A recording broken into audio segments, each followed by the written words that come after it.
Also, we want to tell you about protesters. They're taking to the streets on Inauguration Day for a multitude of causes.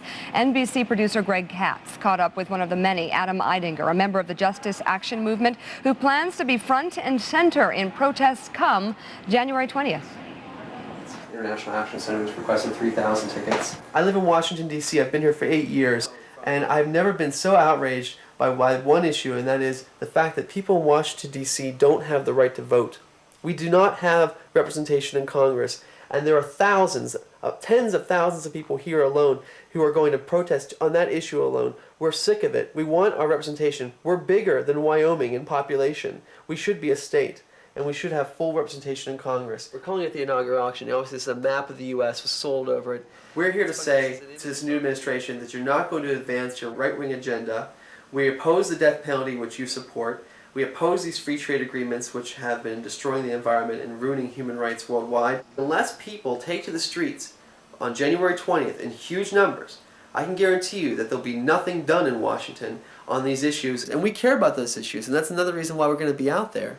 And I think any woman who's concerned about their right to choose should be out there. We're not planning on disrupting the inauguration. We're not going to shut down the inauguration.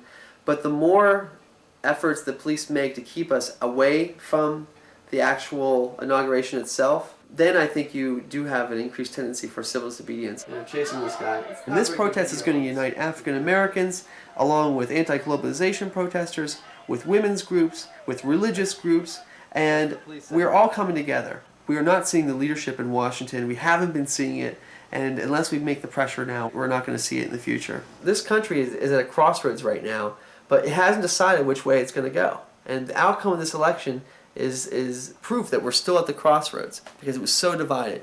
It's time for people to get active. It's time to get people to get involved. It's time for people to take political action in their own everyday lives. And that's what these protests are about, getting out there and being part of it and being heard. If you don't do that, you're not doing your civic duty. And that's what we hope people will do. DC Cam catching folks and the attitudes as they get ready for the inauguration. Almost like MTV meets the news. I like that.